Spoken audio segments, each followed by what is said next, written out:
You got challenges that you're going to run across. Mm-hmm. Right. So now, what if I wanted to start one tomorrow? I want to be this bail bonds person in Georgia, in Atlanta. Mm-hmm. I go take my license. How long does it take to get the test?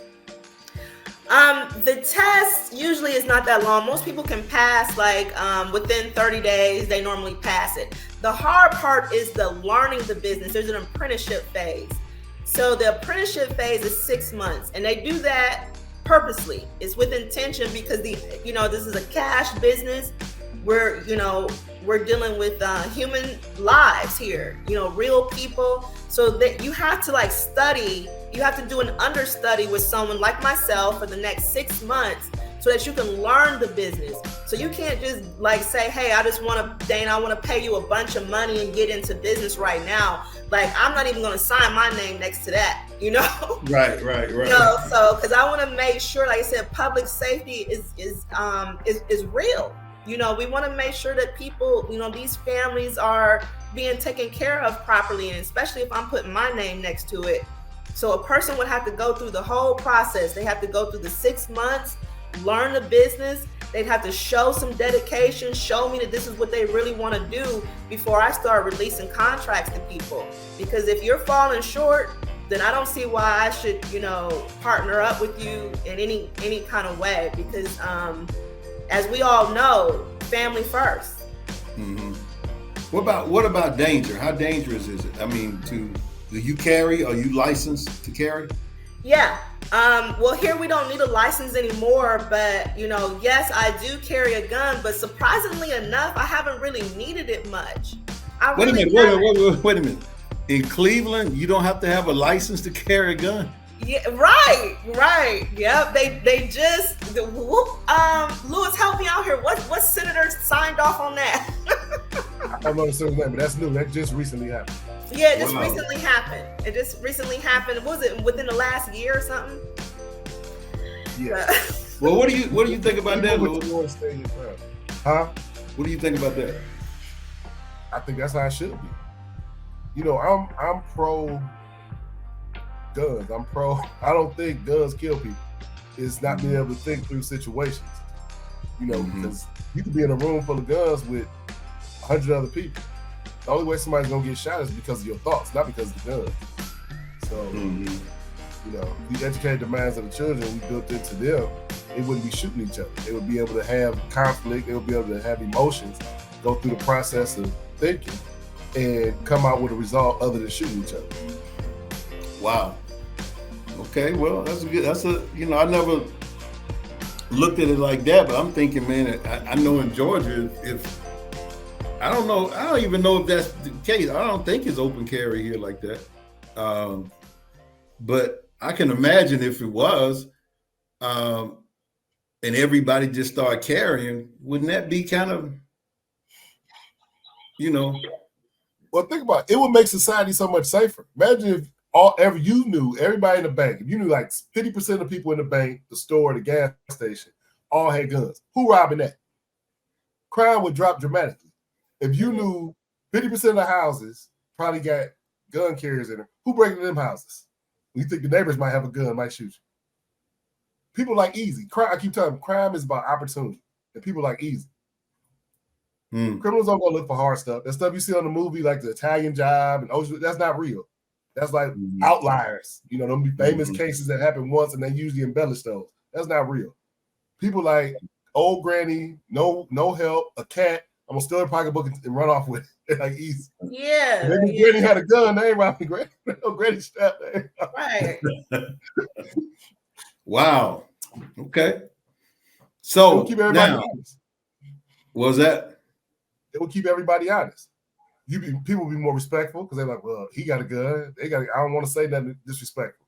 I might not want to cut you off that way. I don't think it would make our society less safe. I think it would make us more safe. Yeah. So Dana, what made you roll into the insurance industry? Well, if when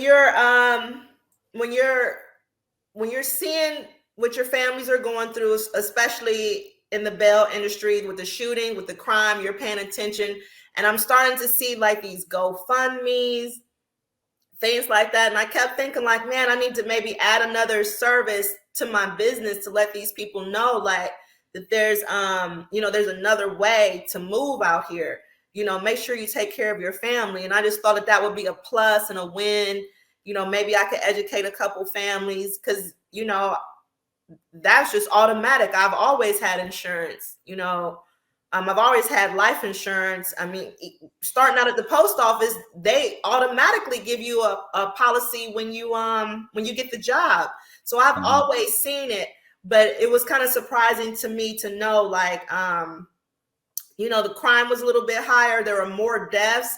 And just seeing how many people were asking for cash apps and GoFundMe, I just thought like, wow, it's time for me to maybe be a little bit more proactive and be, people were trusting my opinion. So it's just like, let me just add another service to my business. If I can help a family, then that would be great. So you're talking about GoFundMe that people use for burials and things of that sort, not bond. No, they don't use it for bonds. They're using a lot of it for whenever someone passes away. You're seeing on Facebook, people are texting each other, so-and-so need money, but I'm constantly seeing on Facebook, taking donations. We're getting ready to bury so-and-so. And I was just thinking like, wow, that shouldn't be a thing. There should be, that's something I would think like as a family, we should be able to talk about it in-house and not have to rely on the charity of others, Okay. So is insurance something that you see yourself going into full time, or are you still going to just be doing that along with the bail bondsman, It's still evolving. I'm not sure, how far I can take it because the bail takes up so much of my time. So it's still just like running part-time in the background. I can be licensed in other states. I did pick up a license in Texas. I said, I wanted to go to Texas and survey, the area out there and see what opportunities were out there for me, as far as life insurance and getting off into other markets. So it's not hard to get a license. So I'm thinking if I can get my business as far as bail set up exactly how I'd like it, like bring up other people through the ranks that I've trained and let them have their own companies, then maybe I can transition over into something else, know. So Louis, you got any questions for? We've taken up an hour of time. I know we can maybe go a few more minutes. I guess I would ask about, give us 3 books. Give us 3 books that if you were talking to a young lady that was 13 and she said, I don't know what I'm going to do. I don't have no direction, but I know I want more. What would be 3 books that touched your life and shaped your thoughts that you would give? Okay. I noticed that the young people now are really having problems with their coping skills. And, they're what do you call it? Your emotional intelligence, where they don't know how to answer a person, clearly, oh, my feelings are hurt. They're getting in their feelings. They're ready to fight and tear everything up. So I'll say a simple book that I read on just how to keep things simple and enjoy your life was The 4 Agreements. Okay.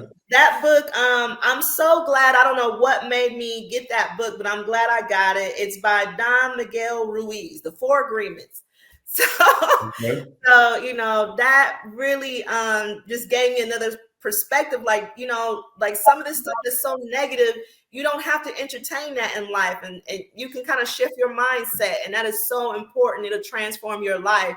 Just reading a little small, simple book like that. It's not even a big, thick book. And I'll say that what I would definitely give for a young person, someone that's a little bit more well-read, is a book that I haven't even completed yet because it's as thick as a dictionary.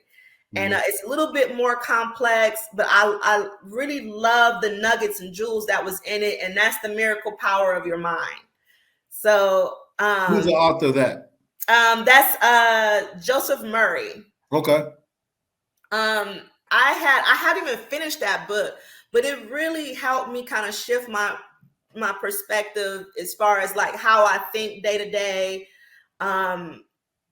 Just I like books on mindset because I like being calm. I like being positive, and when you're in a city with high crime and you're seeing things go wrong around you and you're seeing people that are in despair, sometimes it's not that hard to kind of like fall into a depression with them, but you don't want to do that. You want to be the person that can bring them out of that. So sometimes you got to pour into yourself to make sure that you're still being that strong person and help another person. So I would say that reading some books like that every now and then help me keep my mind clear to understand, like, don't fall into depression just because you're seeing some depressing things happening around you.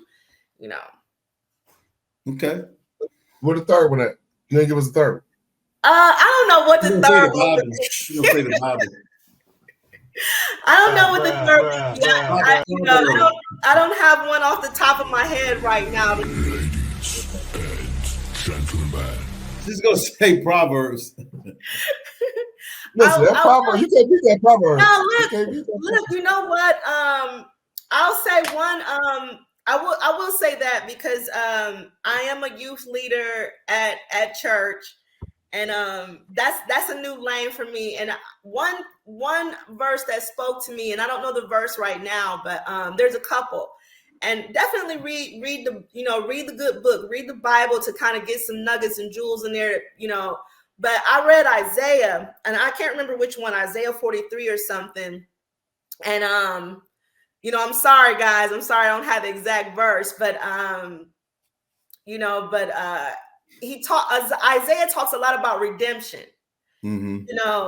For people that have gone through something and you just think like, oh, this is it for me. And the fact that God is saying, no, my child, you are mine. You can come out of this.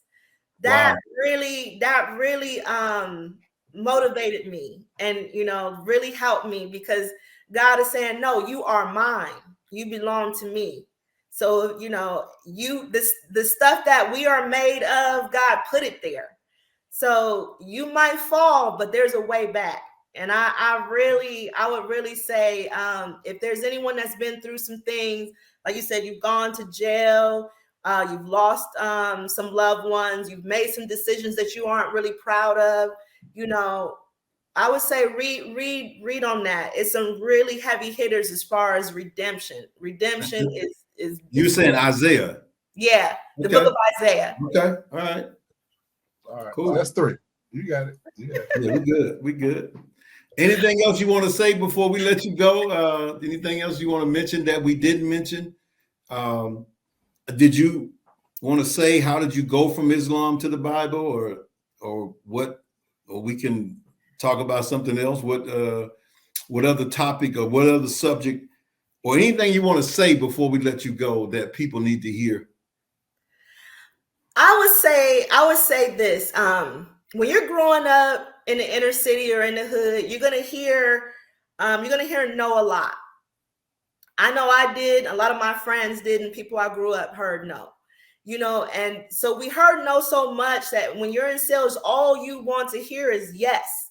All you want to hear is yes. Yes, I will buy your product. Yes, you can have it. Yes, I want to do business with you. But there's a lot of power in the word no. No helped change my life. Learning how to handle the word no helped me be a better mom, helped me be a better businesswoman, just helped me be a better person because I took those no's and asked myself, okay, how can I be better? How can I be stronger? How can I be more successful? Because I'm hearing no today, but that doesn't mean I'm going to hear no tomorrow. So no helped me, know that I can't give up, so don't some people want to give up too early and too easy. And I've been in this business 20 years. Imagine if I would have gave up, just because a few people told me, no, I don't want to do business with you. So I would just say, All right. So I would just say, like, hey, just don't be discouraged out here. If you have a dream, a goal that you want to achieve, keep going for it. Don't be discouraged by the word no. Okay. Well, Dana, thank you for your time. Lewis, thank you for recommending this Dana Bond. That's going to be your name, Dana Bond. DanaBond.com. Yeah, I trademarked that. Like James Bond, you Dana Bond. Okay. All right. Well, again, anything you want to say, Lou? Or we're I just appreciate you allowing us to use the platform. Thank you, Dana. Very impressed with you. You did a great job. And reach out to her, contact her. Bells Bonds. Right. I was thinking about it. She told me about it. I don't know if I got questions for her. Yeah. So I want to say thank you, Tony. Thank you for having us. It's been a pleasure. I have fun with you guys. Thank you. All right. Well, we're gonna sign off today. And look, anybody who's make sure you subscribe to the show, elitepsyche.com. Make sure you also go in the comment sections and leave comments or any questions that you might have that we can come back and answer. Because we want to give you information that can help you. Go ahead. Dan, tell them about you got a YouTube show and you got how to contact you on Facebook. So I've been dabbling a little bit on YouTube where I started interviewing people in the criminal justice system and just trying to give helpful tips. So this is brand new to me. I'm not a professional. I'm a straight amateur, but I figured it might be helpful for some people. And so I'm on YouTube as Dana Bonds. There you go. And then also you can find me on Facebook as Dana AC, or my business page is Dana Bell Bonds and Insurance. So you can @ me at Dana Bell Bonds and Insurance on Facebook or Instagram and find me there as well. All right. Well, thank you. We're going to sign off. Appreciate it, Lou. See you later, Dana. Peace. Make sure that you like and subscribe and hit the all button and all that kind of stuff, because we're going to have a lot of good interviews on this podcast.